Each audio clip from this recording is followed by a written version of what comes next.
В ближайшие выходные на сцене Русского драмтеатра состоится премьера с трагикомедии «Тотус» в постановке Татьяны Ворониной по мотивам романа Ивана Гончарова «Обломов».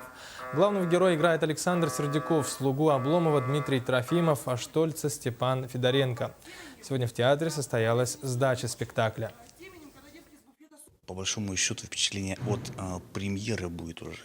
Именно когда уже будет работа на зрителя и не один раз. Тогда уже можно говорить уже вот именно вот в таком формате будет спектакль. И именно вот так, а не иначе он будет выглядеть. Так что я думаю, то, что завтра, послезавтра как раз будет понятно уже, что мы все-таки сделали за эти 1,5 месяца. Так вы меня на части делить начнете. Да не режу я вас на части. Режете. Вот что, Илья Ильич, лечить я вас не стану. Как не станете? А я умру. Лечить я вас ни за что не стану. Я сделаю для вас лишь одно. Я вам вашу болезнь назову. Назовите теперь. Какие вы быстрые, я уж что лекарю, что кровь отворять и морфием брызгать. А что мне с того, что вы название болезни скажете?